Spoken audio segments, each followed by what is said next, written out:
Hello, everybody. Welcome back to the Congressional Debate How-To series. This is Murtaza Kazmi, back at it again with another video, this time talking about impacts. Now, impacts are a real, very important part of congressional debate and of the argumentative structure of our activity. And so it's really important that we nail down what impacts are, how to use them, and why they're so effective. So first, with a brief overview, let's start with what an impact is. It's the effect of the legislation on people, right? The key word here is people, because the reality is that arguments can be true or false, but even if an argument is true, it doesn't necessarily mean that that argument is impactful. So what does that mean? Well, I can say that my water bottle is blue, for instance, just for clarification. It is a blue water bottle, right? Well, what's the impact of that argument, of that statement on other people? Well, really, you could argue that there's not much of an impact. So these are the type of arguments that we'd want to avoid in congressional debate. After all, we are trying to convince people that our arguments are not just right, but that they're the most important arguments in the round. And by showing that they are having the most impact on people, on a community, on the environment, on the economy, then we always show how our arguments are the most impactful and thus the most important. But again, we always need to tie it back to people. And as I stated here again, must always humanize, right? Why? Because we connects with the judges. It shows rhetorical abilities, and humans matter the most. At the end of the day, the reason why we care about climate change and the environment, the reason that we care about the economy and poverty is because at the end of the day, that it affects people just like us, whether here living in the United States or living around the world. That's what matters the most, human beings. So showing impacting those individuals, that's what's going to win you around. So there's two types of these types of impacts, right? Debate impacts, which are a policy effect, and a speech impact, which is like a rhetorical painting. Good speeches are going to have both. Okay, so always remember, debate impact and speech impact, or speech should have both. Let's start with the debate impact. Debate impact is included when you do the summarizing analysis. So if you didn't watch my previous lecture on evidence and analysis, go watch that. I touch on this at the very end of that lecture about what summarizing analysis is, right?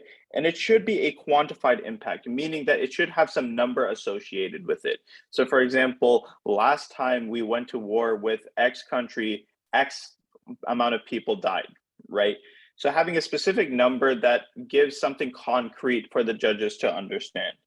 If not quantified, maybe if it hasn't happened in the past per se, maybe go to some other historical precedent, maybe go to some simulations. A lot of think tanks do simulations about what would happen, for instance, if the US went to war with China over Taiwan, something like that.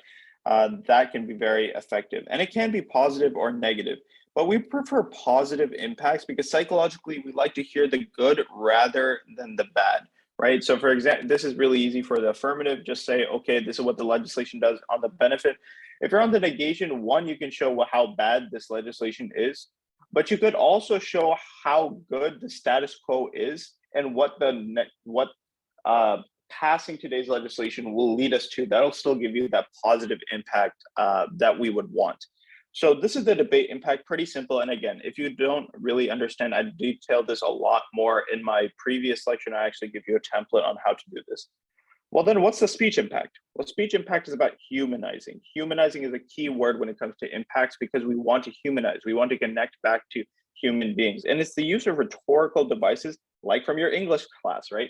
So for the longest time, you may have not really realized why a simile is important, why a metaphor is important, why all of these things are important. Well, today you have the opportunity with your speech impacts when you're humanizing to use those rhetorical devices to make it sound a bit more literary per se, to sound more beautiful when you're giving your speech impact. And it should be like a mic drop moment in your speech where everyone is just like, wow, right?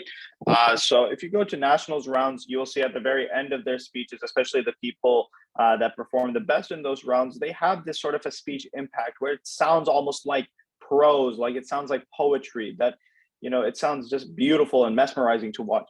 That's the type of thing that you're going to get at, right? Well, kind of similar to the AGD, everyone has their different styles. Some people like to be more descriptive. Other people like to be very short and concise with their speech impacts. It just depends on how you like to tell the stories. Because at the end of the day, it's about telling a story, being descriptive, and making it pleasing to the ears. However you would like to do that, be my guest, do that.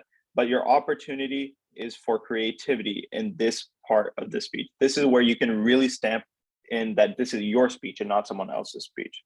All right, so we've gone through the two main impacts, but what do we have left? We have this idea of weighing, and weighing is really important when it comes to analyzing the debate as a judge. This is more prevalent perhaps in PF or in Lincoln Douglas since you're going against each other, but it's still relevant in Congress as well. And so that's why I'd like to touch a bit on this concept. So weighing is how to distinguish which impacts are most important. And like I mentioned, it's because we need a method to show which arguments are most important, most relevant in the round. The way that we go about weighing is with various weighing mechanisms. And this is just the way that we end up weighing arguments against each other, excuse me. So there are a couple of these here. Time frame is the first one. When will the impact start and how long will it last? Again, I wouldn't recommend that you guys have to memorize each of these terms, especially this debate jargon. You don't want to use this in round, but merely you want to describe the effect or what the concept is really explaining. So for example, you could refute someone by saying your impact does not last that long. And in the long term, we see this other impact that's more beneficial or more hurtful, depending on whether you're the affirmative or the negative. So that's time frame. Scope, how many people are impacted? That's just purely a number thing. Magnitude, how severe is this impact, right? People can't come back from death, right? That's just a statement. That's just a fact. People may be able to come back from an injury. So that's what magnitude kind of covers. Causality, will this impact cause another impact, right? So climate change, increasing climate change may lead to other environmental impacts like more floods, more hurricanes, things like that. So that's something to consider. Probability, this is really important. How likely is it to happen? I know it's very self-explanatory, but very important to use. If someone's talking about all this nuclear war going on, they have to really prove that probability is very high for those events to occur. Otherwise, their arguments don't have that much weight. Reversibility, can the impact be reversed? Kind of similar to magnitude, right? Poverty in the long term may not be as reversible as we think. Death is certainly not reversible. Climate change, certainly not reversible. Other impacts, they may be reversible.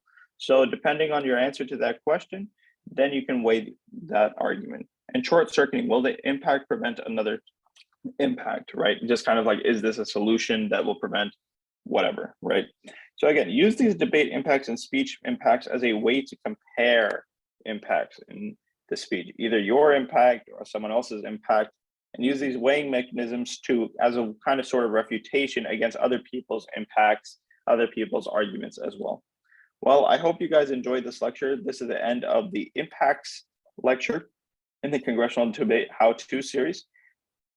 Next time, we're going to be covering a bit of refutation. This is personally one of my favorite lectures, so stick around for that. Otherwise, I thank you for listening to this lecture, and I'll see you next time. Thank you.